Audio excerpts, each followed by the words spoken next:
welcome to DVSK lectures.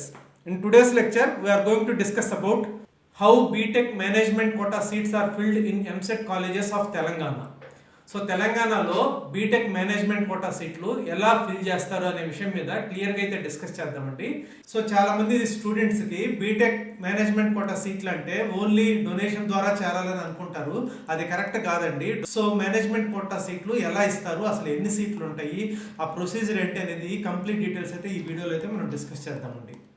ఎవరైనా మన channel కానీ ఫస్ట్ టైం కానీ చూస్తుంటే సబ్స్క్రైబ్ చేసుకోండి. అదేవిధంగా ఈ వీడియోని లైక్ చేసి షేర్ చేయండి so that some of your friends would get benefited. So ఎవరికైనా కానీ ఇంజనీరింగ్ అడ్మిషన్ గైడెన్స్ కానీ కావాలనుకుంటే కౌన్సిలింగ్ గైడెన్స్ మెంబర్షిప్ అయితే తీసుకోవచ్చండి. సో దీనికోసం మీరు DVSK లెక్చర్స్ అనే ఆండ్రాయిడ్ యాప్ కానివ్వండి, లేదా మీరు కన్నా ఐఫోన్ కానీ వాడుతూ ఉంటే మై ఇన్స్టిట్యూట్ యాప్ డౌన్లోడ్ చేసుకొని దాంట్లో డిఫరెంట్ కోర్సెస్ ఉంటాయి. వన్ ఆఫ్ ద కోర్సెస్లో కానీ రిజిస్టర్ అయితే ఫోన్ కాల్స్ ద్వారా, వాట్సాప్ ద్వారా, లైవ్ సెషన్స్ ద్వారా మీ యొక్క డిఫరెంట్ ర్యాంక్స్ని అనలైజ్ చేసి ఆప్టిమైజ్ చేసి మీకు గైడెన్స్ అయితే ఇవ్వడం జరుగుతుందండి. ఇక్కడ different courses available for CGM 2025 or so JoSAA CSAB అండి, ఇది ఒక కోర్సు. అదేవిధంగా ఏపీ ఆర్ తెలంగాణ స్టేట్లో ఎంసెట్ కాలేజెస్ వరకు అంటే ఏ కేటగిరీ కానివ్వండి లేదా బి కేటగిరీలో కానివ్వండి అడ్మిషన్స్ కావాలనుకుంటే ఇది ఒక కోర్సు ఉందండి. లేకపోతే BITSAT and all private universities మాత్రమే కావాలి అని అనుకుంటే దీనికి ఒక కోర్సు ఉందండి. లేకపోతే మీకున్న డిఫరెంట్ ర్యాంక్స్ని బట్టి ఎక్కడ చేరతారో క్లారిటీ లేనప్పుడు సిల్వర్ ప్లాన్ అయితే తీసుకోండి. It covers all counsellings including COMEDK. ఇక్కడికైనా వివరాల్లో వెళ్ళామంటే seats distribution in TS MSET colleges అంటే తెలంగాణలోని ఎంసెట్ కాలేజెస్లో సీట్స్ ఏ విధంగా డిస్ట్రిబ్యూట్ అయి ఉంటాయి అనేది ఫస్ట్ తెలుసుకోవాలండి. సో మొత్తము 70% ఆఫ్ ద సీట్స్ అనేటివి ఏ కేటగిరీ సీట్స్ అంటారండి, 30% సీట్స్ వచ్చేసరికి బి కేటగిరీ సీట్స్ అంటారు. ఏ కేటగిరీ సీట్స్ అంటే మీకు ఎంసెట్ కౌన్సిలింగ్ ఏదైతే జరుగుతుందో ఆ కౌన్సిలింగ్లో ఫిల్ అయ్యే సీట్స్ని ఏ కేటగిరీ అంటారండి. అంటే ఎంసెట్ కన్వీనర్ మీకు కౌన్సిలింగ్ కండక్ట్ చేస్తారు. ఆ కౌన్సిలింగ్ ద్వారా 70% ఆఫ్ ద సీట్స్ అయితే ఫిల్ చేయడం జరుగుతుందండి. దాంట్లో రిజర్వేషన్స్ అన్ని కూడా ఉంటాయి. సో దాని ప్రకారం ఎంసెట్ కౌన్సిలింగ్లో 70% ఆఫ్ ద సీట్స్ ఏవైతే ఫిల్ చేస్తారో వాటిని ఏ కేటగిరీ సీట్స్ అని అయితే అంటారండి. అదేవిధంగా మిగతా 30% సీట్స్ అయితే ఉన్నాయో వాటిని బి కేటగిరీ సీట్స్ అని అంటారు. వీటిల్నే మేనేజ్మెంట్ కోటా సీట్స్ అని కూడా అంటారండి. అంటే 30% of the seats management quota seats అయితే ఉంటాయండి. ఇప్పుడు ఈ మేనేజ్మెంట్ కోటా 30% సీట్స్ అయితే ఉన్నాయో వాటిల్లో మళ్ళీ 2 రకాలు ఉంటాయండి. నాన్ NRI కోటా అని, అదేవిధంగా NRI కోటా అని 2 రకాలు ఉంటాయండి. సో ఈ మేనేజ్మెంట్ కోటా సీట్లు అంటే వాటికి ఒక ప్రొసీజర్ ఉందండి ఫిల్ చేయడానికి. ఇది కౌన్సిలింగ్ లాగా అన్ని కాలేజీలకి కలిపి అయితే జరగదండి. ఇవి విడివిడిగా individual managements of the colleges would fill both NRI quota కానివ్వండి లేకపోతే నాన్ NRI కోటా కానివ్వండి. ఈ సీట్లు ఫిల్ చేయడానికి అయితే ప్రొసీజర్ మాత్రము Telangana state council for higher education అయితే ఇస్తుందండి. దాని ప్రకారమే ఈ సీట్స్ అయితే ఫిల్ చేయడం జరుగుతుందండి. సో ఇప్పుడు నాన్ NRI కోటా సీట్స్ ఎన్ని ఉంటాయి, NRI కోటా సీట్స్ ఎన్ని ఉంటాయంటే సో జనరల్గా నాన్ NRI కోటా సీట్స్ అనేటివి 15% ఉంటాయండి. NRI కోటా సీట్స్ అనేటివి 15% ఉంటాయి. సో దీంట్లోకి అడ్మిషన్ ప్రొసీజర్ అయితే రెండింటికి వేరువేరుగా ఉంటుంది. అదేవిధంగా దీంట్లో ఫీ స్ట్రక్చర్ కూడా వేరువేరుగా ఉంటుంది. అవైతే ఇప్పుడు ఎక్స్ప్లెయిన్ చేస్తానండి. బట్ ఈ 15% అనే దాంట్లో కండిషన్ అయితే ఉందండి. NRI కోటా మాత్రము 15% మించకూడదు. ఒకవేళ కాలేజీ కనుక కావాలి అని అనుకుంటే ఈ 15% కావాలంటే తగ్గించుకోవచ్చు. అంటే ఈ NRI కోటాని 10% చేయొచ్చు, నాన్ NRI కోటాని 20% చేయొచ్చు. బట్ NRI కోటా పూర్తిగా కూడా ఎత్తేయచ్చు, మొత్తం కూడా నాన్ NRI కోటా కింద కూడా ఉంచవచ్చు.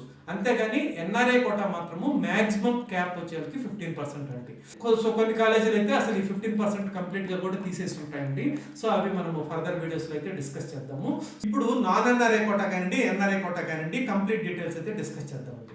సో ఫస్ట్ ఇది నాన్ NRI కోటా. ఈ నాన్ NRI కోటాని మెరిట్ కోటా అని కూడా అంటారు. ఎందుకు మెరిట్ కోటా అంటారంటే మెరిట్ ప్రకారమే ఈ సీట్స్ అనేటివి ఫిల్ చేయడం జరుగుతుంది. ఫీజు కూడా కన్వీనర్ కోటా ద్వారా ఎలా అయితే ఏ కేటగిరీ సీట్స్ కౌన్సిలింగ్ ద్వారా ఫిల్ చేస్తారో వాళ్ళు కట్టేటువంటి సేమ్ ఫీజే ఉంటుంది నాన్ NRI కోటా ద్వారా కూడా. అంటే సపోజ్ 1,40,000 ఉందనుకోండి ఎంసెట్ కౌన్సిలింగ్లో, నాన్ NRI కోటా ద్వారా కూడా అదే ఫీజు అయితే ఉంటుందండి. ఫీజు అయితే మార్పు ఉండదు. కాకపోతే అక్కడ రిజర్వేషన్స్ ఉంటాయి, ఇక్కడ రిజర్వేషన్స్ అనేటివి ఉండవు.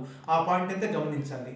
సో ఈ మెరిట్ కోటాని ఆ నాన్ NRI కోటాని ఏ విధంగా ఫిల్ చేస్తారని అంటే ఫస్ట్ JEE మెయిన్ 2025 ర్యాంక్ అయితే చూస్తారండి. సో అప్లై చేసిన పిల్లలందరిలో కూడా మెరిట్ ప్రకారము ఫస్ట్ JEE మెయిన్ ర్యాంక్స్ ప్రకారం అడ్మిషన్ అనేది ఇవ్వడం జరుగుతుంది. అప్పటికి కూడా సీట్లు మిగిలితే అప్పుడు మిగిలిన సీట్లకు మాత్రము ఎంసెట్ ర్యాంక్ ద్వారా సీట్లు అయితే ఇవ్వడం జరుగుతుందండి. అప్పుడు కూడా సీట్లు అయితే మిగిలితే అప్పుడు ఇంటర్ మార్క్స్ ద్వారా మీకు సీట్లు అయితే ఇవ్వడం జరుగుతుంది. బట్ మీరు గుర్తుపెట్టుకోవాల్సింది ఏంటంటే నాన్ ఎన్ఆర్ఐ కోటా ద్వారా అడ్మిషన్ పొందిన స్టూడెంట్స్ కి ఫీజు అయితే same fee as A category ఉంటుంది. అంటే ఏ కేటగిరీలో ₹1,00,000 కడితే ఎంసెట్ కౌన్సిలింగ్ లో ₹1,00,000 కడితే అదే కాలేజీలో నాన్ ఎన్ఆర్ఐ కోటా ద్వారా చేరే పిల్లలు కూడా ₹1,00,000 కడతారు. బట్ ఏ కేటగిరీ అయితే ఎంసెట్ కన్వీనర్ కౌన్సిలింగ్ ద్వారా ఫిల్ చేస్తారు, ఇక్కడైతే విడిగా కాలేజెస్ నోటిఫికేషన్స్ ద్వారా ఫిల్ చేస్తారు. కాకపోతే ఈ ప్రొసీజర్ అయితే ఈ 3 ర్యాంక్స్ ప్రకారం ఫిల్ అవుతాయి. బట్ టాప్ కాలేజెస్ కానీ తీసుకున్నామంటే జేఈ మెయిన్ ద్వారానే మీకు ఆల్మోస్ట్ ఆల్ బ్రాంచెస్ లేకపోతే టాప్ బ్రాంచెస్ అన్ని కూడా ఫిల్ అవడం జరుగుతుందండి. ఇంటర్ మార్క్స్ దాకా అసలు రావు. కాకపోతే చాలా మంది అంటుంటారు మేనేజ్మెంట్ కోటా అంటే ఇంటర్ మార్క్స్ ద్వారా ఫిల్ చేస్తారని. అది నాన్ ఎన్ఆర్ఐ కోటా ద్వారా టాప్ కాలేజెస్ కి అయితే రాదండి. టాప్ కాలేజెస్ లో జేఈ మెయిన్ ద్వారానే ఫిల్ అయిపోతాయి. బట్ లోయర్ బ్రాంచెస్ కి మాత్రము మీకు ఈఏపీ సెట్ ర్యాంక్ కూడా వచ్చే అవకాశం అయితే ఉందండి. నేను టాప్ కాలేజ్ గురించి అయితే మాట్లాడుతున్నానండి. బట్ ఏ కాలేజ్ అయినా కానీ ప్రొసీజర్ అయితే తెలంగాణలోని కాలేజెస్ అన్ని కూడా నాన్ ఎన్ఆర్ఐ కోటా ద్వారా జేఈ మెయిన్ ర్యాంక్ ద్వారా ఫస్ట్ సీట్స్ ఫిల్ చేస్తారు. మిగిలిన సీట్స్ కి టీజీ ఈఏపీ సెట్ 2025 ర్యాంక్ ద్వారా అయితే ఫిల్ చేస్తారు. మిగిలిన సీట్స్ కి ఇంటర్ మార్క్స్ ద్వారా అయితే ఫిల్ చేస్తారు. ఏ కేటగిరీలో 1 lakh ఉందనుకోండి ఫీజు, సో బి కేటగిరీలో నాన్ ఎన్ఆర్ఐ కోటా కూడా 1 lakh ఉంటుంది. ఆ పాయింట్ అయితే మీరు గమనించండి. ఇక రెండోది వచ్చేసరికి NRI quota. So NRI quota అనేది నాన్ రెసిడెంట్ ఇండియన్స్ కి పెట్టినటువంటి కోటా అండి. కాకపోతే ఎన్ఆర్ఐస్ కంప్లీట్ గా వచ్చి ఈ కాలేజెస్ లో ఈ కోటా ఫిల్ అవ్వడం అనేది జరగదండి. అందుకని ఎన్ఆర్ఐస్ కానీ అప్లై చేస్తే వాళ్ళకి ప్రిఫరెన్స్ అనేది ఇవ్వడం జరుగుతుంది. కొన్ని టాప్ కాలేజెస్ లో మాత్రమే ఎన్ఆర్ఐస్ అప్లై చేస్తారు. సో అటువంటి వాళ్ళల్లో ముందు ఎన్ఆర్ఐస్ కి ఇచ్చి మిగిలిన సీట్స్ ని ఎన్ఆర్ఐ స్పాన్సర్డ్ అంటారండి.